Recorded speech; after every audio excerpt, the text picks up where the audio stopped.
Hello, everyone, and welcome to Classic Gaming Today, where we take a look at the gaming experiences of the past through the eyes of the present. I am your host, Tony, and today we're going to look at Strahl, a full-motion video, QuickTime event-driven interactive animated movie developed by Data East and published by Pioneer Productions for the Pioneer Laseractive back in 1993, with a subsequent release on the Sega Saturn in 1994 and the 3DO in 1995. We're going to talk about that game in just a couple minutes, but first, as is usual, just a little bit of housekeeping up front. As always, I am excited to be here. I hope all of you are as well. If you'd like to reach out, let me know how I'm doing, provide feedback, comments, suggestions, or just talk about classic games and technology in general. I would love to hear from you, and there are a few ways you can reach out. I have an X account with the handle @ClassicGamingT. I have an email address, which is classicgamingtoday@gmail.com, and we have our Discord server. The link is in the show notes. Discord is the best way to get in touch with me and the rest of the community around this podcast. We have a ton of fun out on Discord. We do weekly and monthly gaming challenges, prizes, rewards, discussions. It is all out there. I highly encourage you all to check it out. I also highly encourage you to check out our Patreon. It is patreon.com/classicgamingtoday. If you want even more Classic Gaming Today goodness, including a Patreon exclusive bi-weekly podcast expansion pack, patreon.com/classicgamingtoday is where it's at. I'd also like to give a shout out to our Pantheon patrons. They are ISO, Rich Senewal, David Morton, Sam Twardowski, Sean Oliver, and Maximus Marshall, Steve Novoselic, Wendell Jr., Chris Snowden, The Bay 101, Toucan Sam, Christopher Fose, Grayor, and Marek. Thank you guys for supporting the show. Thank you all for supporting the show. Whether you contribute monetarily or simply listen on a regular basis, I truly do appreciate all of the support. Before we start diving deep into Strahl and talk about what that game is, how it came to be, and what my personal impressions of the game were, I thought it'd be a good idea to talk about why I chose to focus on Strahl for this particular episode of the podcast. Because if you're like me, you may be thinking, what the heck is a Strahl anyway? And, well, I'm going to tell you. And I'm going to tell you why I chose to focus on Strahl today. So, for anybody who may be unaware, and I've been pretty upfront about this, but just in case, I am a major full-motion video in gaming fan. Give me any kind of FMV game possible, and I will almost assuredly like it in some capacity. Whether it's actually a well-acted, meaningful experience, or a less-than-B-movie schlockfest, it doesn't matter. I love FMV in gaming. I love it. I can't get enough of it. So much so that I actually have saved searches for FMV titles in the event that something pops up and I may want to go and play it or potentially purchase it. So, on eBay, and for anybody who also may not be aware, I have been collecting FMV titles for a long time. I have a very large game collection from when I was younger, but then in recent years, I have also been scouring eBay and other auction sites to try to find some of the more obscure full-motion video titles that I've personally never played. So I have a saved eBay search that basically does a search for FMV in a listing, in a product listing anywhere. And a lot of times what pops up are the traditional FMV kinds of games that most people are aware of, or at least have some knowledge of. Things like the Sierra Phantasmagorias, the Gabriel Knight 2s, the Under Killing Moons, the Fox Hunts, although that one may not be quite as good as the others. But generally speaking, the titles that come up, they may not necessarily be mainstream, but there are things that, at least if you have some interest in FMV gaming, you've probably heard of before. One day, as I was looking at my saved eBay search, a brand new title to me came up. It was listed for $100. It was for the 3DO, and it was called Strahl. And I had never heard of the game before. And maybe that's just me. Maybe I missed something, but I had never heard of it. So I thought to myself, is this really an FMV game, or is it something that's miscategorized? Because you get that sometimes too. I can't tell you how many times my FMV gaming search gives me a result for ATV Rally, which is a budget bin racing game that I guess came out at some point over the last 30 years. I don't want ATV Rally. I want FMV games. But searches sometimes don't give you the results that you want. It turns out, though, Strahl was in fact an FMV game. And actually, more interestingly, it was not just an FMV game with real time acted sequences or pre recorded acted sequences, it was an old school Dragon's Lair styled FMV game, which means it was heavily quick time event centric. Basically, the way it would work is you would be presented with a number of different animated scenes, and then in those scenes, or at different parts of the scenes, you'd be required to press some button combination, which would then cause the game to branch off in one of several different directions. If you got the QuickTime event right, meaning you pressed the correct button input that the game was expecting, the game continued to play out in a successful kind of story path. If you didn't, then most likely you died and have to recharge or restart that particular sequence again. So I looked at it and I remember I like Dragon's Lair. I like Dragon's Lair styled games. I actually like QuickTime event styled games when they're done well. And I know that the whole Dragon's Lair kind of experience, especially within our community, it's a little bit hit or miss, depending on who you talk to, whether people really, really like it or don't really like it all that much. A lot of people complain about the fact that, yes, it may be interesting from a visual perspective, but the overall interactivity, especially when you talk about any sort of QuickTime event in gaming, it kind of takes the control out of the player's hands and puts it more so into these pre-recorded sequences. It's a lot of times most people think that it would be better if those interactions could have been more directly controlled by the player. So rather than having to press up on your controller and then having Dirk the Daring jump up, grab onto a vine, and swing across a molten lava pit, it'd be better if you could actually control that movement yourself, meaning jump up, grab the vine, swing across, and then jump off the vine using traditional game controls. Whether you personally like QuickTime events in gaming or not, I can completely respect anybody's opinion as it relates to that. I personally do enjoy those kind of games for what they are. I would never declare them to be one of the most interactive, groundbreaking kinds of things from a controls perspective, but for watching a most of the time really well done animated set of sequences, and especially considering the time frame in which those games were released, it was mind-blowing. So I have always had a fondness for Dragon's Lair styled games, and seeing Strahl out there, which was a FMV styled game just like Dragon's Lair, I thought, well, hey, I've never played this game. I've never even known about that game. I wonder if it would be something worthwhile to take a look at. So that's exactly what I decided to do. With that curiosity in mind, I ended up going and getting Strahl. Now, I did not purchase it because I don't have a 3DO. That is one gap in my gaming collection. But I did seek out to play Strahl and determine whether this was a hidden gem or maybe there was a reason that I hadn't heard of it before. Alex Hockfield is an ordinary young man who lives in a quiet and peaceful village. One day, he saves an old man who was nearly dying at the entrance to the village. This is the creator of the world, who disguises himself as an old man so that he can travel the world in secret. The creator noticed that Alex possessed the ability to become a world conqueror and challenged him with the following words. Thou may become king if ye choose. Dare ye test thy power? The idea of becoming king captured Alex's imagination.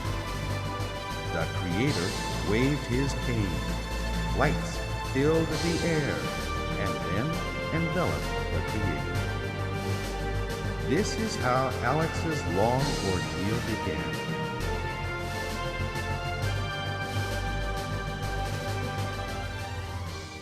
It's time to talk about some history, and in particular, the history behind the game of the day, Strahl. Before we can talk about Strahl, though, we have to look a little bit into the history of full motion video, or FMV, in gaming. And in particular, I want to take a look at some of the early laserdisc titles that were fairly popular across the majority of arcades back in the early to mid 80s. Back then, when you went to an arcade, typically speaking, you were going to play one of several different kinds of experiences. But generally speaking, in arcade games of around the early 80s, most of them were focused on what I would call short, single screen kind of affairs. Didn't really have much in the way of story. The overall graphics were, generally speaking, sprite or pixel based, and they were a function of the technology available to them at the time. You weren't going to see 3D accelerated visuals. You could potentially see some vector based graphics like what you would see in Star Wars the arcade game, which was revolutionary for the time. But you wouldn't really see anything that you would think, oh my, this is something that represents the next generation of graphics. Because most of the time, the technical capabilities of those machines, while vastly more powerful than what anybody could get in the home, were not really all that powerful in terms of generating complex imagery. Sure, you had good looking games, and I would never suggest that arcade games from around this time weren't good looking, but technically they weren't all that advanced and they still relied on pixel and sprite based gameplay. That is until companies started to look at leveraging other technologies that may not have necessarily belonged or originated in the arcade or video game industry, but started to leverage those technologies to deliver experiences in arcades that had never been seen before. And that is exactly what happened when the laserdisc player began to work its way into arcade machines in the early 80s. Laserdisc, for anybody who may be unaware, is actually an analog medium. Even though it looks like it's on a digital disc, it's actually an analog medium that was capable of delivering incredibly high quality audio and video for the time, especially in comparison to video cassettes, which were much more popular and more prevalent because they didn't really cost nearly as much as what Laserdisc players and Laserdisc titles would cost. But if you wanted the highest quality video, the highest quality audio in the home, if you were trying to watch a movie or you were a true cinephile, laserdiscs were where it was at. Most of the time, early in the 80s, laserdiscs were focused simply on the movie industry and cinema and trying to deliver the most theater-like experience in the home. But certain companies did start to look at laserdiscs as a potential for inclusion in arcade games. And one of the earlier Laserdisc arcade games, if not one of the, I believe one of the earliest Laserdisc arcade games that was created around this time was a game called Dragon's Lair, which I mentioned a couple minutes ago. This was back in 1983. Unlike most arcade games of the time, which focused on sprite-based graphics and, generally speaking, fairly simple visuals, Dragon's Lair would present players with an actual animated, almost feature film quality type of experience. You would literally be playing an interactive cartoon. This was something that had never been seen before in an arcade cabinet. Compared to any of the arcade games available at the time, Dragon's Lair looked so much more revolutionary, so much better, so much higher quality.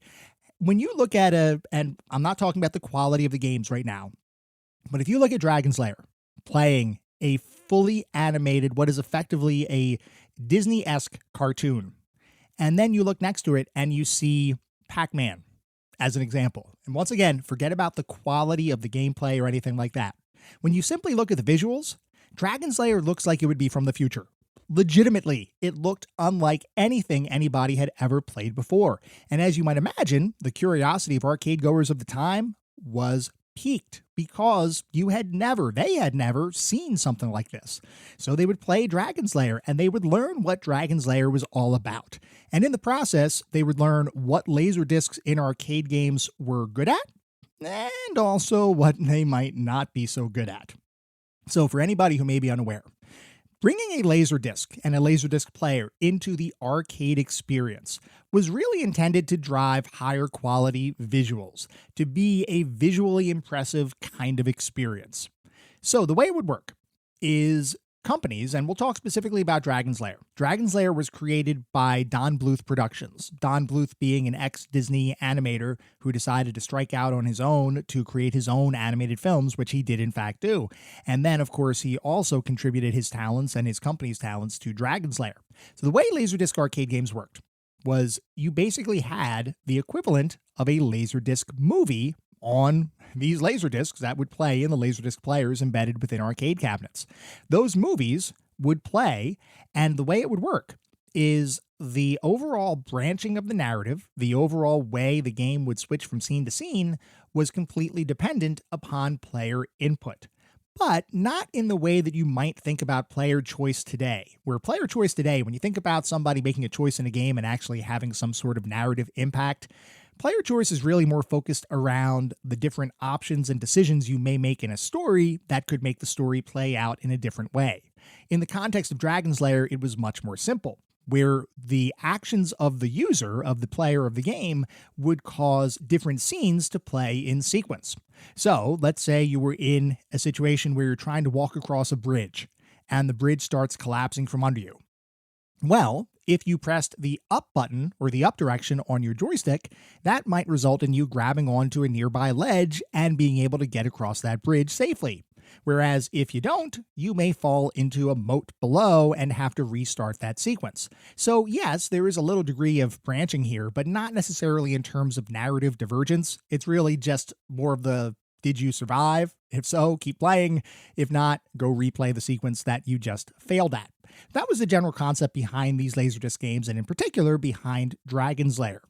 Now, the thing that made this all possible was the fact that Laserdiscs allowed for random jumps from one scene to a next.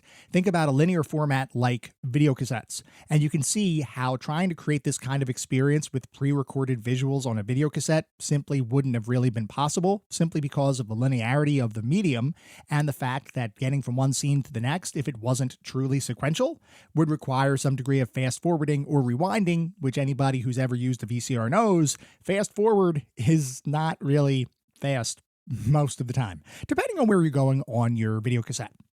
So Dragon's Lair and Laserdiscs in general were able to overcome that deficit of the very linear videocassette format by allowing for jumps from one scene to the next.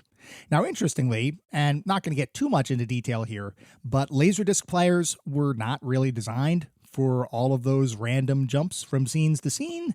And a lot of times what would end up happening is Laserdisc players would start to fail in the arcades because tons of people were playing these games, and Laserdisc players were not really designed to withstand that degree of abuse. When you're watching Laserdiscs in the home, sure, you might jump to scene 7 because that's where you left off watching something, but you're not going to jump from scene 7 to 9 to 3 to 4 to 8 to 9 to 7 again in rapid sequence over the period of, say, a 5-minute kind of time frame. It's just not going to happen when you're watching a movie. In arcades, that would happen probably even more frequently than that, because most of these scenes were very, very short snippets of pre-recorded video, maybe 10 to 15 seconds before we'd have to jump to a different scene. So that kind of wear and tear really did do a number on these Laserdisc machines, and the maintenance costs for them, generally speaking, were pretty high.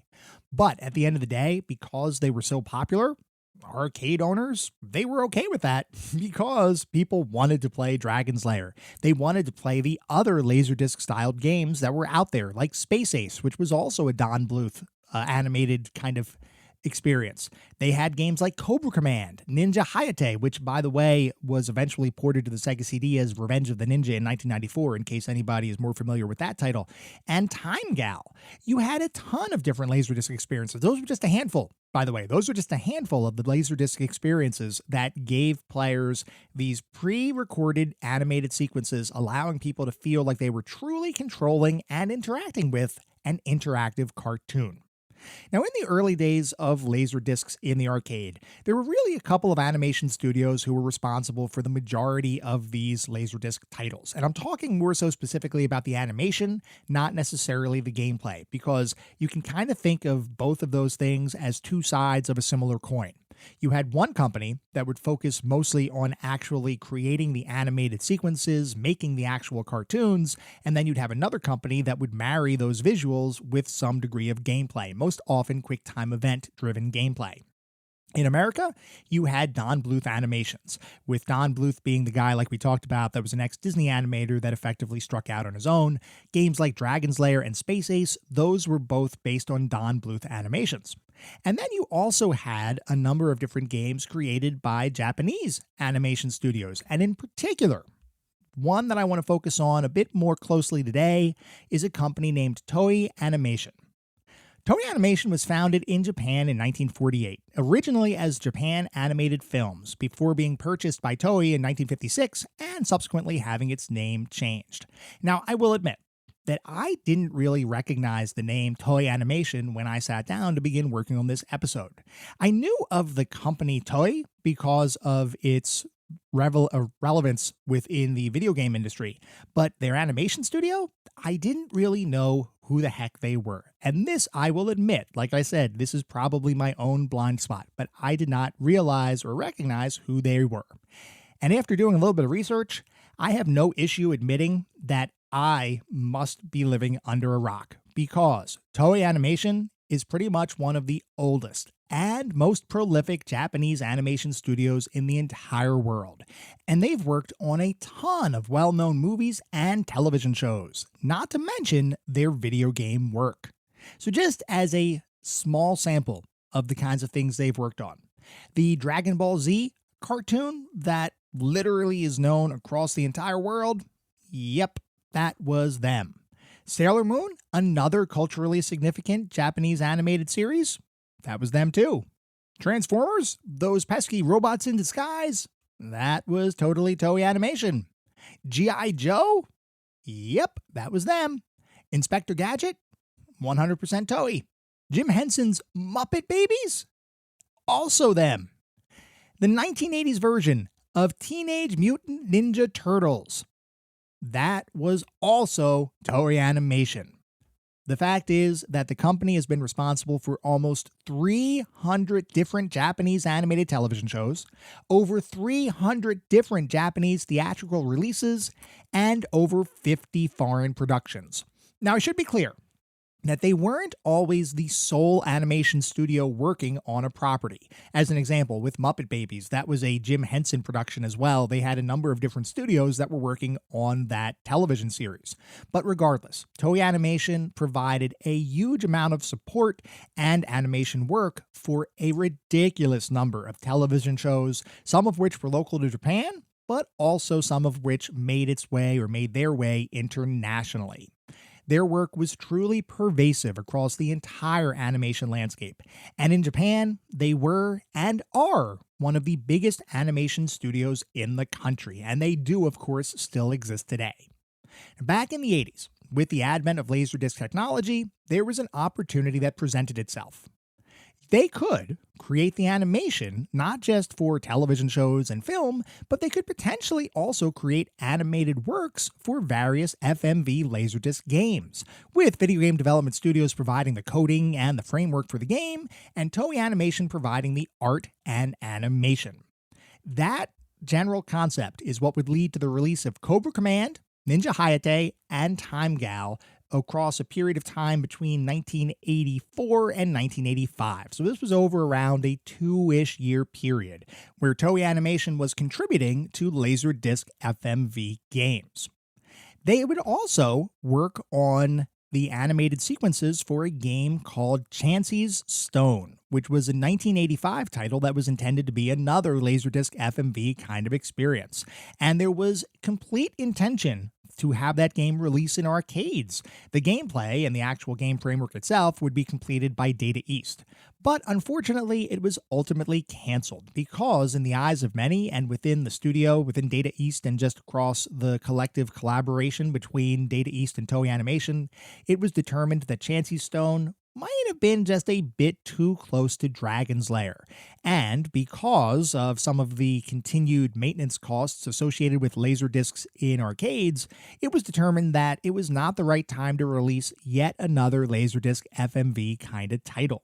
So Chansey's Stone would never actually make its way to the arcades, despite the fact that the game was effectively complete. Toei Animation had completed all of the animation work for the title. Data East had even programmed in all of the gameplay and QuickTime events that would make the title go. But at the point, and right before the point it was supposed to come out in the arcades, it ultimately was shelved.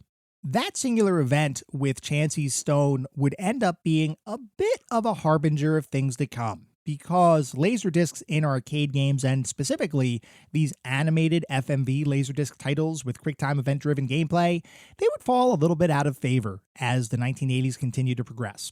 That doesn't mean that laserdiscs would disappear from arcades, and in fact, they would generally speaking evolve into more of the actual actor-based full-motion video laserdisc games that were prevalent around the early 90s, most prominently made by companies like American Laser Games, where you had titles like Mad Dog McCree, Crime Patrol, and any number of other games where they would put a gun in your hand and you'd be expected to shoot the various individuals that might make up the game worlds in American Laser Games gamography. I, by the way, love American Laser Games. I love all of their FMV titles that were out there in the arcades at the time, but regardless of my personal likes and dislikes, the simple fact is that laserdiscs in arcade games, outside of those FMV acted kinds of things by American Laser Games, the QuickTime event-driven animated movies, they fell a bit by the wayside. However, as laserdiscs in arcades kind of started to shift and those older school QuickTime event-driven games kind of fell out of fashion, a new home-based technology was about to take the world by storm, and in the process, would give these early laserdisc titles an entirely new lease on life. That technology was, of course, the CD-ROM. CD-ROM technology had existed in some capacity for years, but as the late 80s and early 90s approached, there was a brand new focus to bring CD-ROMs to the masses, not just in terms of audio discs, but in terms of actually storing data. CD-ROM discs would represent a storage medium that had vastly more space available than what was common at the time. And this is across the entirety of the video game industry, whether you're talking about game cartridges and home consoles or floppy disks for home computers. The CD-ROM drive and the CD-ROM technology behind it would trump them all, with the ability to hold 650 megabytes worth of information on every single disc. And just to put that into perspective, CD-ROMs of the time dwarfed even the hard drives that were embedded in most computers. It was a ridiculous amount of storage space available, and with that increased storage space came the ability to deliver brand new video game experiences in the home. And, as you might have guessed, one of the earliest adopters of CD-ROM technology and all of the space and storage that came along with it were FMV games, and in particular, some of these Laserdisc arcade games that we had been talking about. The Laserdisc arcade games of the early to mid-80s could be converted into CD-ROM based games, and could also provide, then for the first time ever, a true arcade-like experience, at least if we're talking about Laserdisc titles, in the home. Because at the end of the day, all those Laserdisc games were streaming video. All the CD-ROM drive needed to do was stream video and interpret a series of relatively simple user inputs to determine what scenes to play next, which, by the way, CD-ROMs were actually really good at doing.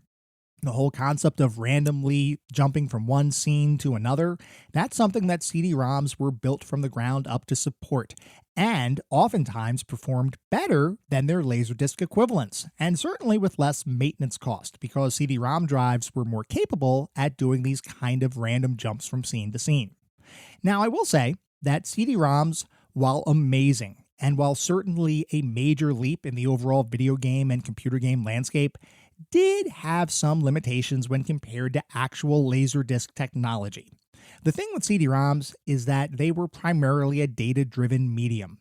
Like I mentioned before, Laserdiscs were actually an analog medium, which meant that it wasn't really a concept, or they weren't really talking about movies being stored in terms of data or megabytes. It was more about length. So as an analog medium, if you could fit, there's only a certain amount of stuff or video that you could fit within a Laserdisc before you'd get to the end of the disc and you'd have to flip it over to the other side. CD-ROMs had the same kind of thing, but they were measured in terms of data, not necessarily video length. And because of that, depending on how individuals would store their information on these CD-ROM discs, that would then change the quality of the underlying video, especially when we're talking about things like laserdisc conversions to CD-ROM based systems. As an example, let's say you had a 30-minute laserdisc movie, and on laserdiscs, it would display or it would play at a relatively high quality level because it really wasn't dependent upon the quality of the video. It was just based on the length of the video, whether you could store something on a laserdisc. CD-ROMs were a little bit different because that 30-minute video could be encoded in any number of different ways. If you look at it from a raw perspective, well, 30 minutes of video is not going to fit on a CD-ROM disc. There's just simply not enough space for a 30-minute high-quality uncompressed video. So you would oftentimes have to compress those videos in order to achieve some degree of reduction in overall file size to get them to fit onto the CD-ROM data-based storage medium. When you would do that, you would by definition have to lose a little bit of quality. And because early CD-ROM drives were oftentimes pretty darn slow, the single-speed CD-ROM drives that came with many of the earliest CD-ROMs that were out there, like the Sega CD, as an example, were what was called a single-speed drive, which meant they could only transfer data at 150 kilobytes per second, which, when you think about the overall size of some of these data files, meant that in order to maintain a degree of video streaming that didn't have many hiccups and actually played at a reasonable frame rate, not only did you have to compress videos down to fit on CD-ROMs, but you also had to compress them down in order to be streamable off of CD-ROM drives because the speed just wasn't there.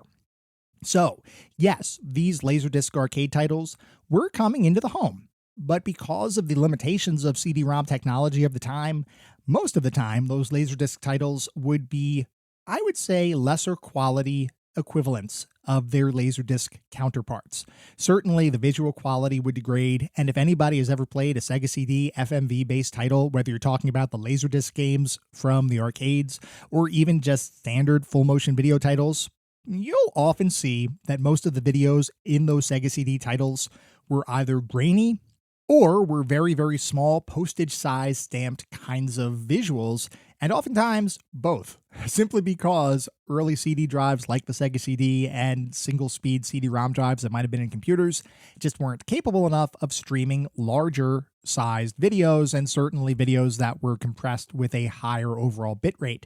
It just wasn't a thing. So yes, you did have Laserdisc titles coming into the home, but oftentimes they were not nearly the same level of visual fidelity or visual quality as what you would see in the actual Laserdisc arcade games. That begs the question, though, what if there could be a home console capable of playing actual Laserdisc titles with no compromises, while also providing support for other video game consoles, sort of like a marriage between the gameplay-centric home consoles of the time and the high-quality, albeit limited interactivity FMV Laserdisc titles in the arcade. That's where the Pioneer Laser Active comes into our story. So let's talk about the Pioneer Laser Active, which is a console, a home console that I absolutely want. Eventually, I want to add that to my collection because the general concept behind it is simply awesome. The way it worked is there would be a base model of this Pioneer Laser Active system, which was effectively capable of playing Laserdiscs and games designed for Laserdiscs in the home. You would attach the Pioneer Laser Active to your television set, and you would be able to have a fully functioning Laserdisc player that you could then use on that TV.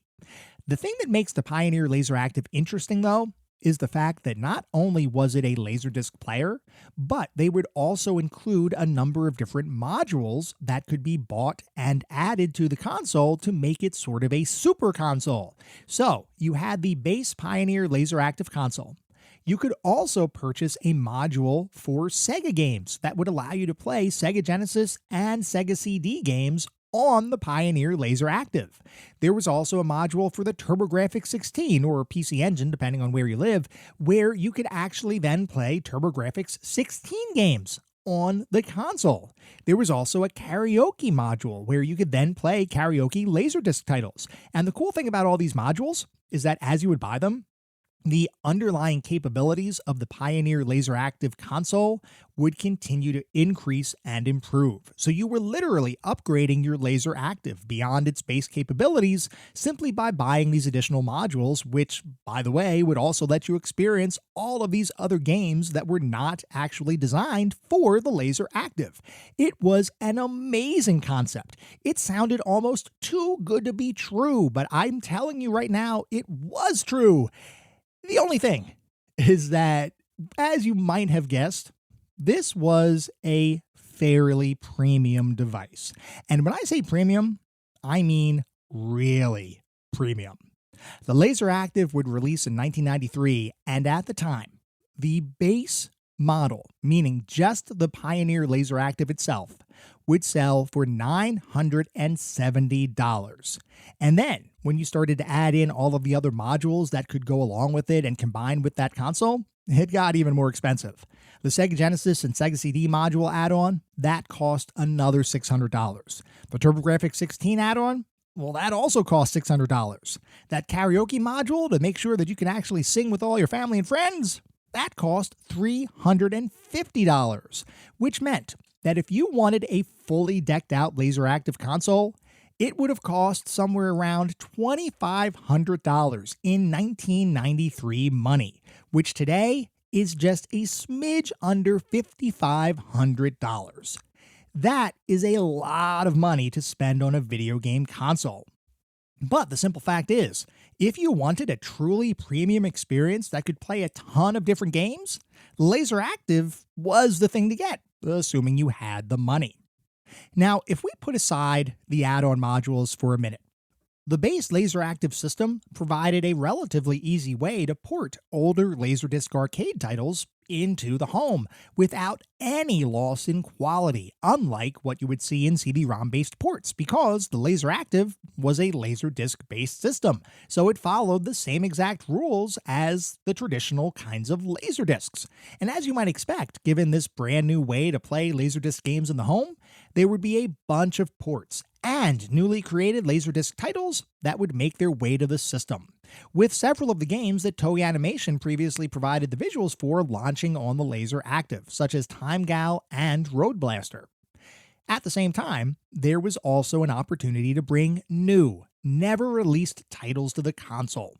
And one of those games that would get a new lease on life with the LaserActive would be the previously canceled game Chancy Stone. For its LaserActive release, the game would be renamed as Triad Stone, and in 1994, the game would be seen for the first time by the game-playing public.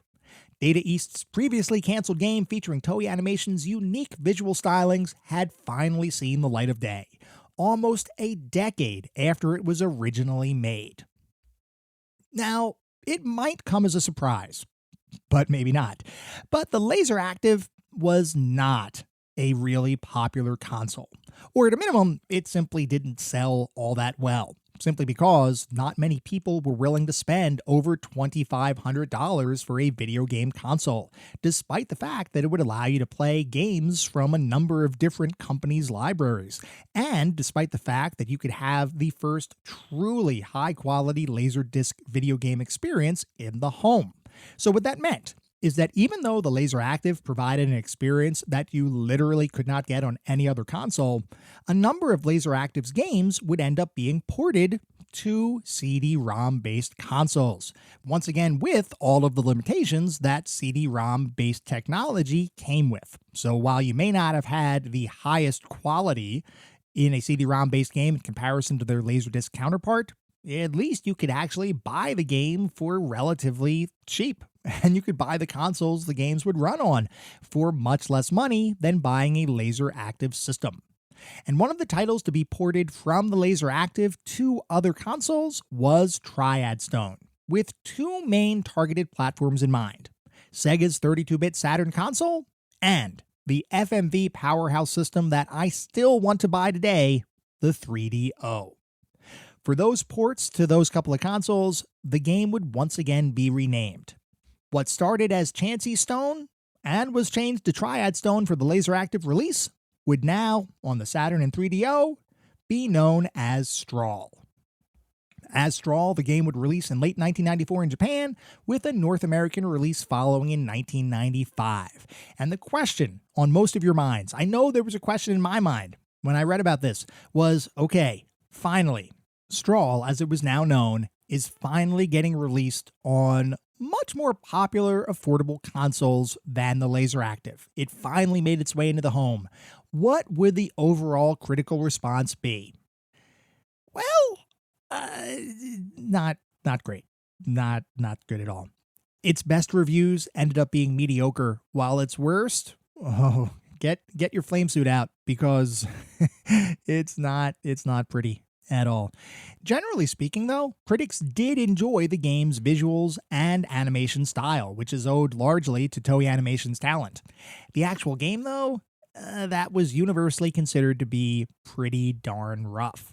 A lot of people complained that the game was too easy, and it did nothing to make it stand out in comparison to other FMV-based Laserdisc arcade titles like Dragon's Lair, and a lot of them said that this was such a short experience that it really wasn't nearly worth the cost of picking up a copy of the game. And I can only imagine what people who actually bought the game on the Laseractive would have thought.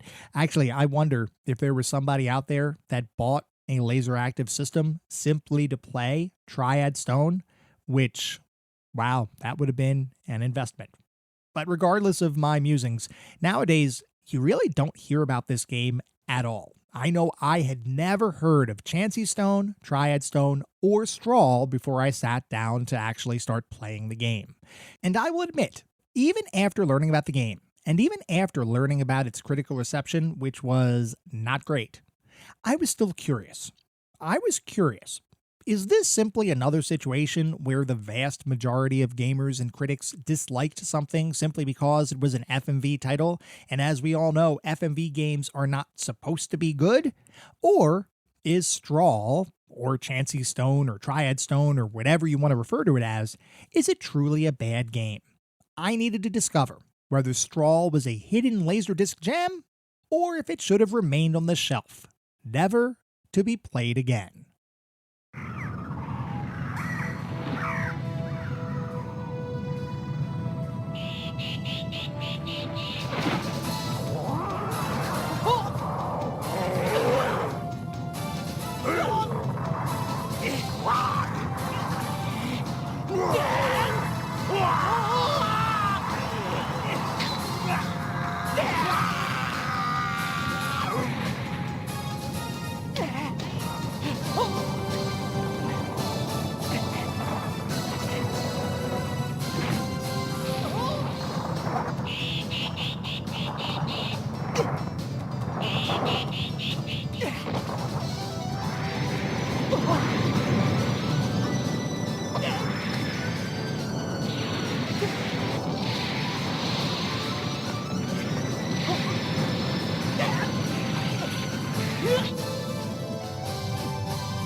So let's talk about what it feels like to play Strahl today versus when it was released over 30 years ago at this point from the perspective of Strahl.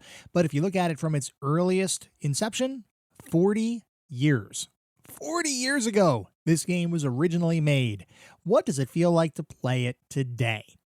Well, the first thing I want to mention, and we've talked about this already, is the fact that Strahl is an interactive movie. It is a quick time event driven title, which means all of your interactivity with the game is going to boil down to simply pressing one of 4 different directions and your sword or action button, which basically is 5 inputs. Let's say there are a couple of variations, and we'll talk about those in a little bit, but effectively 5 inputs. And at any given point in time, you're really only going to be expected to do one thing. So in a QuickTime event-driven game, oftentimes what happens is you're presented with some sort of previously recorded or animated scene, and then at certain points in that scene, you'll be prompted to do something, whether that's press up, down, left, right, or swing your sword. And then, depending on how quickly you actually enter that input, the game will play out in one of several different ways. If you enter the correct input within the timing window that the game defines, something good will happen and you'll likely survive. If you don't, or you put in the wrong input that the game is expecting, you will most certainly die and have to replay that individual sequence. So at the core of Strahl's gameplay is effectively that. And there's not a whole heck of a lot to talk about there because QuickTime event-driven games are pretty much one of the simplest style of games that you're going to see out in the overall video and computer game market, industry, landscape, choose your word. It's effectively one of the simpler kinds of games that you can play. So, when I sat down to start playing Strahl, I mentioned earlier that I do not have a 3DO. So I could not play the original version of Strahl actually on a 3DO system, which meant I was going to have to use emulation. And just for anybody who may not be aware, a lot of times, and especially early on in this podcast's life, I placed a great amount of focus on trying to play all of these games on original hardware, whether that was on a vintage computer or on an actual home console from the past, from the 80s, the 90s, or whatever time frame that we were talking about. I placed a huge emphasis on playing everything on original hardware. Over time, convenience has kind of beaten out the overall goal to be as very vintage and proper as possible, so I have tended to use emulation more so than not in recent, well, actually, over the past couple years, I would say I've used a lot more emulation as opposed to getting my old consoles out, hooking them up to my TV, or getting my old computers out and hooking them up to a CRT and playing them like that. Now, at the same time, I have played the games without any of the modern amenities that come along with emulation, like additional or higher quality visuals and upscaled kinds of graphics or save states or anything like that. So even under the auspices of emulation, I basically just use emulation as a proxy for having the actual video game console hooked up to my television. So I use emulation, yes, but I do not use it to enhance the overall experience. I simply use it as a convenience. I mention all that to say that when I sat down to begin playing Strahl, that's exactly what I did. I decided to emulate the game. So I acquired Strahl, I acquired a 3DO emulator through RetroArch, and I started playing the game. And I noticed something immediately. Like I mentioned, QuickTime event-driven games are one of the simpler styles of games to play. Very, very simple inputs, very simple conceptually. It's basically you watch the scene, you press the button the computer tells you to press, and off you go. Well, as I was playing Strahl, I noticed something kind of curious, which was the fact that the QuickTime event-driven gameplay made absolutely no sense. Now you might be wondering, what do you mean it made no sense? QuickTime event, you just told me. QuickTime events and QuickTime event-driven games are simple. How can a QuickTime event-driven game make no sense? Well, I'll tell you why. Because in Strahl, as I was playing the game, the button presses that you would press on the screen made no attempt to line up with the video that was playing. And I guess we should talk about QuickTime event-driven games and the ones that I find to be enjoyable and the ones that I don't. In a good QuickTime event-driven game, the button presses that you enter will correspond directly to action happening on the screen. So as an example, if you're falling down a pit and you see a ledge and you just passed that ledge and the game tells you to press up on the joystick and you press up and your arm reaches upwards and grabs onto that ledge, that is a good analog for an event, for a QuickTime event. That it basically translates your action into something that happens on the screen. So even though you didn't physically raise your arm in the game to grab onto that ledge, the input that you entered did in fact correspond to that action. And psychologically, that feels good. That feels like a meaningful type of event in a game. Now, let's say you're falling down that pit, and instead of pressing the up on the joystick, the game tells you press down. Okay, press down, and then your arm raises up and grabs onto that ledge. Yes, you were able to complete the QuickTime event, but did it really make sense? Did it really correspond to the action on the screen? I would argue no, it does not. Or let's look at another hypothetical example. Let's say you're fighting against a swordsman, and that swordsman is swinging their sword at your left side. Well, a natural reaction might be to press right because you want to dodge to the right in order to avoid damage to the left-hand side of your body. And in a good QuickTime event game, that's exactly what you would do. In a not-so-good QuickTime event game, maybe you would be tasked with pressing down.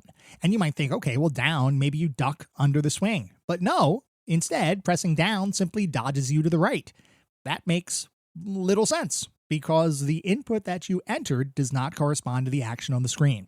So I mention all of that to say a good QuickTime event-driven game, yes, limited by interactivity and the limited interactivity that those games provide, but they can still provide a meaningful, worthwhile experience if the inputs that you enter correspond directly to what you're seeing play out on the screen. In a good QuickTime event-driven game, that's exactly what happens, and for me, those are still enjoyable experiences. When I played Strahl on the 3DO, and once again, this is an emulated version, so I was emulating the game, I was not experiencing QuickTime event-driven gameplay that I would consider to be, what's the word? Good. It was not. It was bad. The things felt mistimed. All of the inputs felt like they weren't really timed right with the action on the screen, or the inputs wouldn't make sense given the visuals on the screen. And I started to think to myself, this is one of the worst QuickTime event-driven games I have ever played, because there's no logic behind it. It simply felt like you would press a random direction or a random button press and something would happen. And it's like, well, that's not a good QuickTime event-driven game. That's just simply following directions. A prompt appears on the screen, you press it, something happens. That's not a good game. So I was really disappointed with Strahl and the way it was playing out. And I thought to myself, how could this be? How could a game be released like this? And maybe at this point I'm thinking, oh, well, you know what? All those reviewers, they were absolutely right. This is not a good game. It's not as good as Dragon's Lair or any of the other laserdisc based games that I had played. And I was really curious how this could be. So then I started to dig a little bit deeper. And I looked at some gameplay videos on YouTube, and I noticed that, yes, some of them had the same exact input issues that I had. But then I found a couple that were playing on actual 3DO hardware. And you know what? They didn't have those input issues. The inputs were timed much more appropriately. The inputs made a lot more sense to what was happening on the screen itself. And it basically looked like a more normal, better QuickTime event game. And then I started thinking to myself, this is one of those situations where emulation has failed me. Emulation has totally and just completely failed to deliver the right kind of experience. And I mention all of this because I think across a lot of the retro gaming community, emulation is often thought of as good as playing on original hardware. And I will admit myself, for most games, emulation is a great analog for actually having the real game, the real hardware hooked up to your television. But it's not infallible. And emulation has become incredible. I love emulators. I love how emulation can make things work that would otherwise not.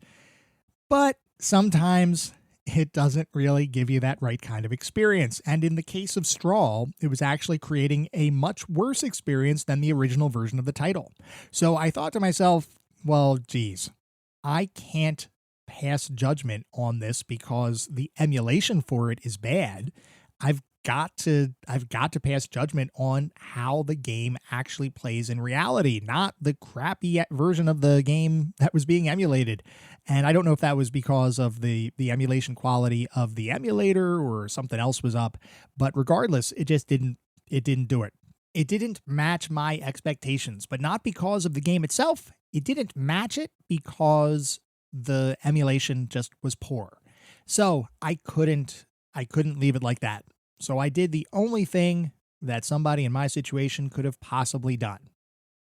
If you guessed, bought a Panasonic 3DO player and Strahl and played the original version, no, you'd be wrong. I did not.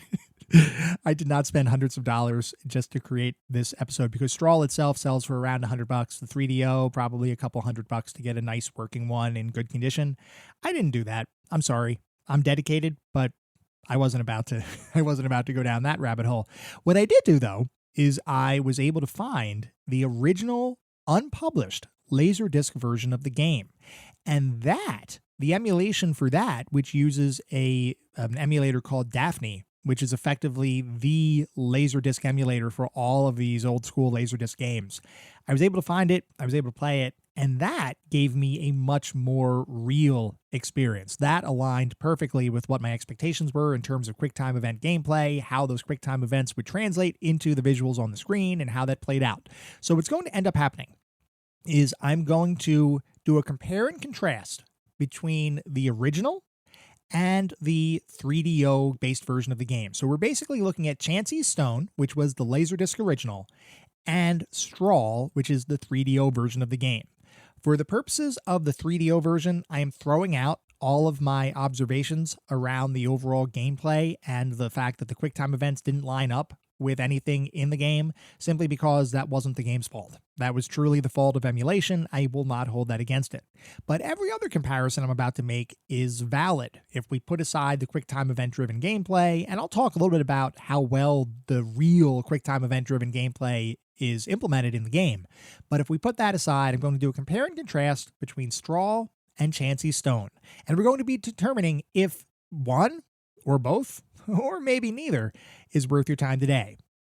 Before we get to that, though, as we always do, we need to take a look at the back of the box, because, as you all know, I love looking at the back of the box for these games. I love learning how different companies marketed their titles, especially in the era of gaming that we typically look at. Back then, we didn't have a pervasive internet. We didn't have YouTube to look up gameplay videos. All we had were a few things. We might have read some reviews in magazines. We might have heard some comments from family and friends. And we had the actual game box. Did the front of the box make the game look cool? If so, we'd flip it over. Did the back of the box make the game sound cool? If so, we might purchase it. If not, back on the shelf it would go. So for Strahl, for the 3DO, and I am looking at the 3DO version for the box portion of our discussion, simply because the Laserdisc version never actually came out, other than as Triad Stone on the Laser Active, but I've chosen to focus on Strahl for the 3DO for our box discussion. So anyway, for Strahl for the 3DO, the back of the box says, Strahl. All game scenes are expressed in fully animated movies. Over 45 different endings. Sound effects to blow you away. Quick, simple controls to get you into the action. Alex Hawkfield was an ordinary young man living in a small, quiet town. Until one day when his efforts to save a dying man started him on the greatest adventure he'd ever known. Come along and help in the fast-paced journey as Alex tries to survive long enough to unravel the meaning of it all. And then there are some screenshots on the back of the box in the form of a film strip that shows an animated sequence, and I've got to say, I don't know. This one doesn't really sell me all that well, to be completely sincere. I love FMV games, and I love FMV animated games, and I love old school Laserdisc FMV animated games, but this one just feels a little bare to me. Maybe barren is a better word. It just feels uninspired. Uninspired. That's the word to use. Yes, it conveyed what the game was, but it really doesn't do much to sell me on it. I mean, 45 different endings, that's kind of interesting to me. The fact that there's all animated scenes, yeah, I get that. I don't know. This one didn't fully sell me. It didn't really make it feel like it was something I had to play. And if I had a 3DO back around the mid 90s when this came out, I don't know. I don't know if I would have bought it, even knowing my own love of FMV titles. I think I might have passed this one over. The box just was not all that impressive to me. But regardless, we're going to talk about the game anyway, because I did, in fact, play the game, and we're going to start by talking about the graphics. And once again, we're going to do a compare-contrast between the Laserdisc original and the 3DO version. So for the Laserdisc, from a graphical perspective, I've just got to say, the game looks freaking amazing. It has super high quality animation, reminiscent of any number of Japanese anime kinds of games, television series, and films. It is as high quality as any other Laserdisc game that you've likely seen. And honestly, it looked in some ways even better than some of those older Laserdisc games. Toei Animation's talents were soundly on display here, and I am really curious what an actual filmed version of this game would look like. Seriously impressive visuals for the Laserdisc version. Moving over to the 3DO, not quite so great. The 3DO version definitely lacked some of the details of the Laserdisc original. There was a fair amount of compression, which, like we talked about, was fairly common in CD-based consoles and CD-based technology of the time. You can certainly see the quality of the visuals. It just felt a little bit lacking, especially when you compare side by side with the Laserdisc version. The 3DO version just does not really paint the game in the best light. One of the issues that I found interesting, if not a little perplexing, was that not only was the video lower quality in terms of compression artifacts, but the colors in the 3DO version felt a little oversaturated and way too bright in comparison to the Laserdisc original.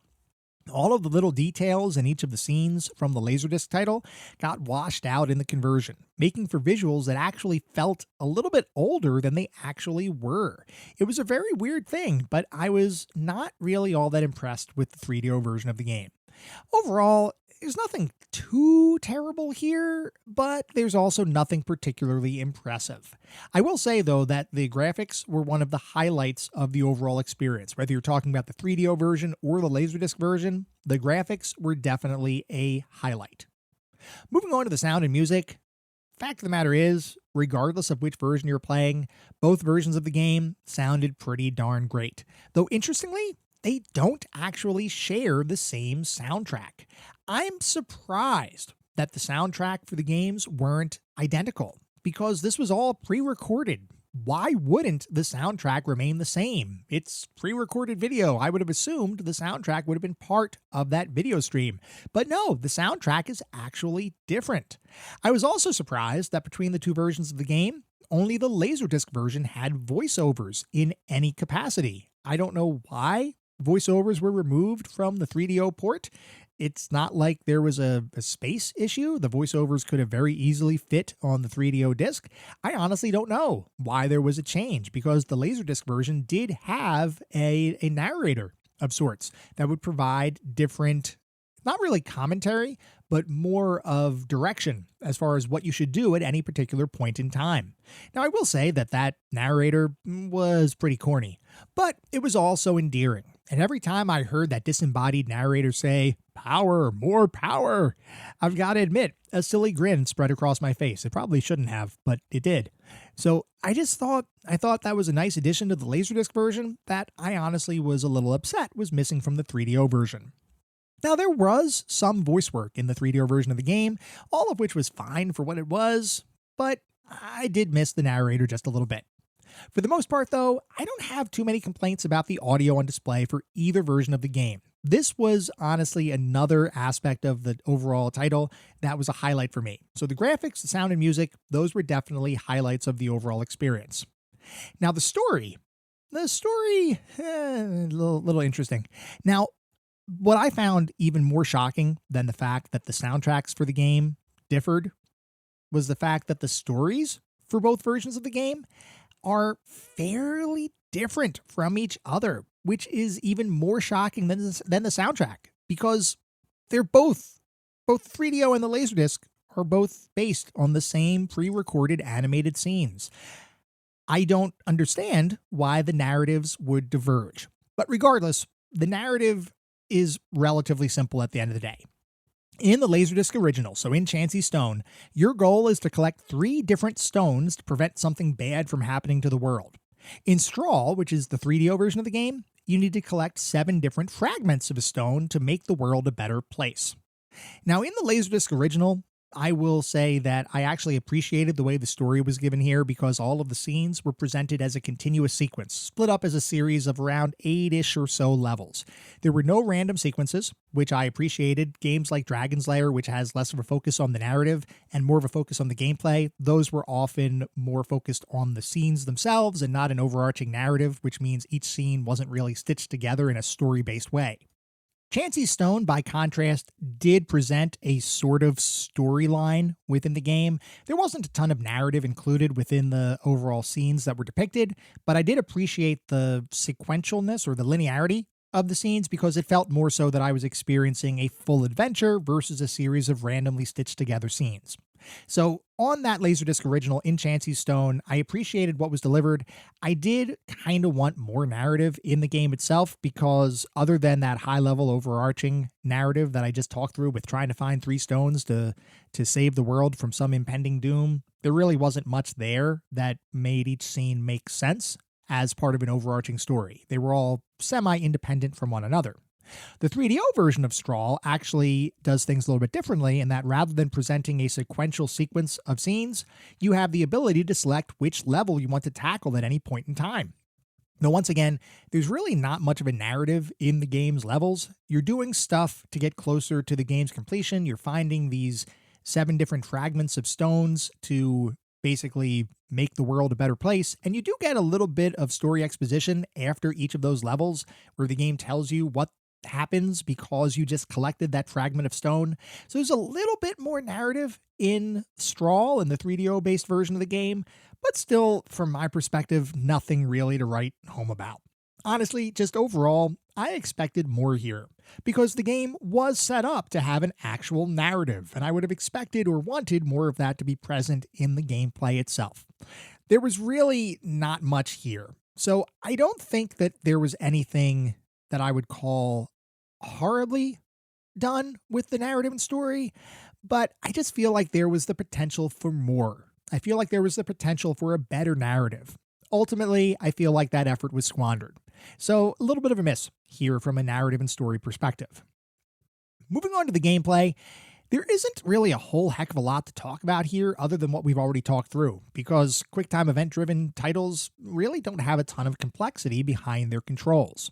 Though I do want to mention that the Laserdisc version of the game did have something that I found interesting, which was a little bit of a spin, a little bit of a different take on the QuickTime event-driven formula, because for Chansey Stone, rather than just accept singular inputs as you play the game, there were actually combined commands available to use. And most of the time, this was used with your sword button in combination with some direction on the joystick. So the way it would work is in what I would call a simpler QuickTime event game like Dragon's Lair. If you need to use your sword for something, you'll simply press the sword button by itself and you'll do something with that sword. In Chansey Stone, the way it works is if you're going to use your sword, you're not just going to swing your sword, you're going to have to swing your sword in a particular direction, and the game will tell you what direction to swing the sword in. So it might pop up on the screen, left plus sword, and then you know you have to press left on your joystick and press your sword button at around the same time for something to happen. I loved this concept. I loved the concept of adding some additional complexity into the QuickTime event-driven gameplay that is traditionally a little bit more simple, but in practice, I do have to say the timing here was really tight, and even in situations where I had played through a sequence and I knew exactly what buttons to press, sometimes the game just wouldn't register my timing correctly. I don't know if that was because of me or because of the emulation for the Laserdisc version of the game, or simply because the game was just designed to be a little bit more of a difficult experience. Whatever it was, the timing here was way tighter than what I ever anticipated, especially with the combination commands like pressing a direction and your sword button at the same time. But even beyond that, the Laserdisc version of the game was surprisingly difficult in general, with tight timing that would have cost me the equivalent of a mortgage if I had been playing this on an actual arcade machine, because I died so many times. So many times playing the game. Now, luckily, it did feature unlimited continues, and there were very forgiving checkpoints built into the overall experience.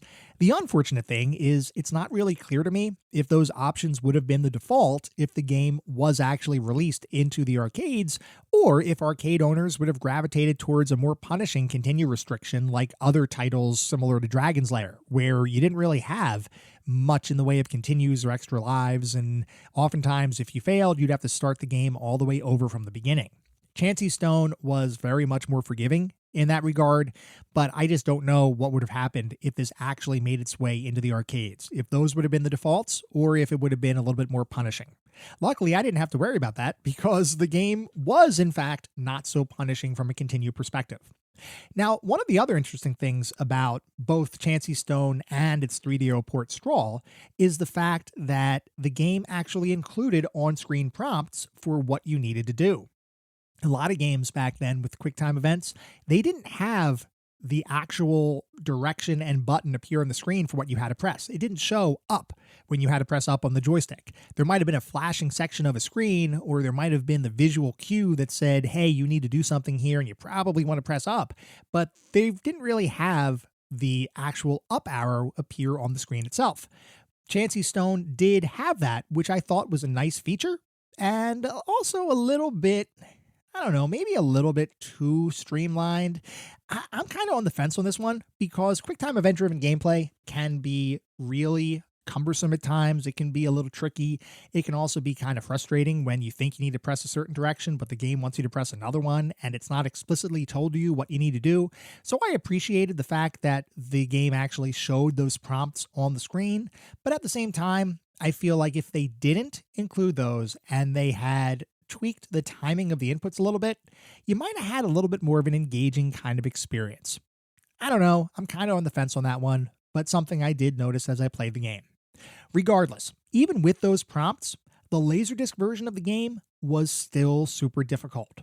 The 3DO version of the game, well, there was no difficulty there at all. And I know that there were emulation issues, and I mentioned the fact that the inputs didn't really correspond to the action happening on the screen in the emulated version that I played. But even taking that out of the equation, if you just look at it from a pure gameplay perspective, the 3DO version, I was legitimately confused as to whether it was possible to die. I played my entire playthrough, and I didn't miss a single input at all. I literally didn't miss a single command at all in the game, and it felt really strange for it to be so easy. It literally boiled down to a single playthrough and I was done.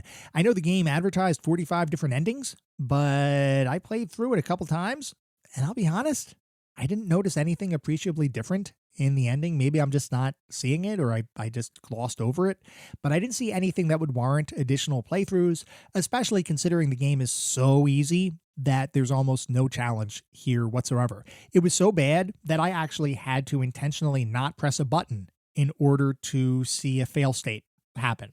It does exist. You can, in fact, miss an input and fail and have to restart a certain level, but it just didn't.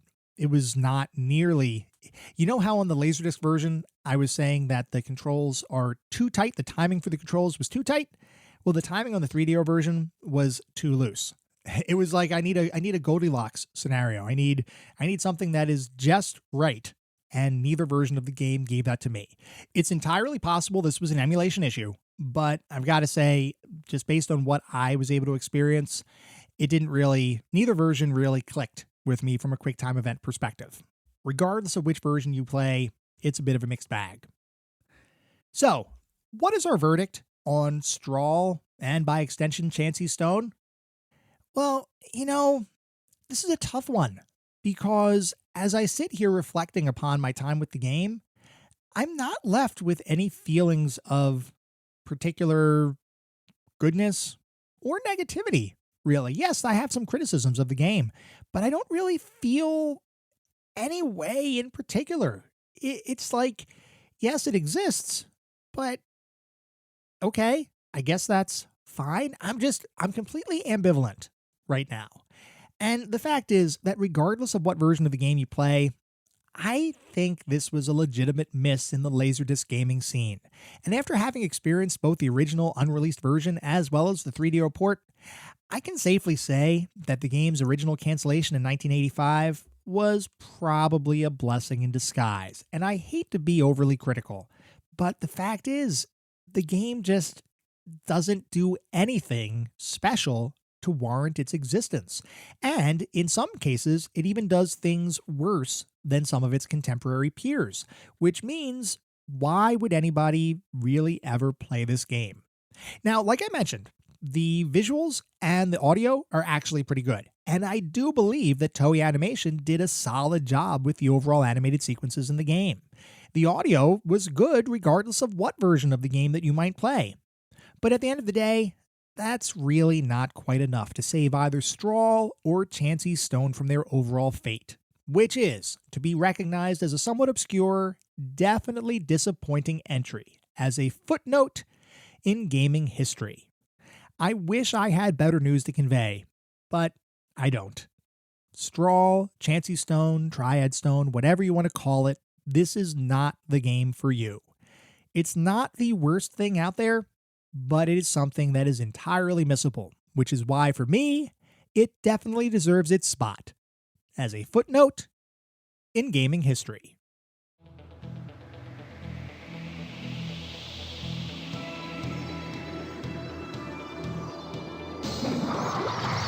It is now time for our weekly challenges, and in this one, you can play either Strahl, Triad Stone, or Chansey Stone, depending on what game you want to play or how you want to emulate the title, assuming you don't have original hardware. So, for the game, your first challenge is to grab your first gem. One of the core concepts throughout all of the versions of the game is to grab gems as you play the title. If you can find your first gem, that is worth 1 coin. Your second challenge is to get eaten by a dragon. You will encounter a dragon at some point as you play the game. If you can let yourself get eaten by it, which I am going to tell you right now is not the thing you want to do, but regardless, that is your challenge, and you will get 2 coins if you allow yourself to get eaten by a dragon. And then finally, the final challenge is to reach the end credits, to beat whatever version of the game you decide to play. If you manage to make your way through the entire experience, you will earn 3 coins.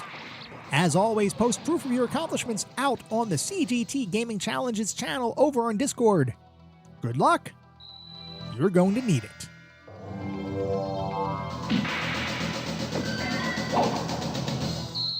That was our episode on Strahl. I hope you all enjoyed listening to it as much as I enjoyed creating it.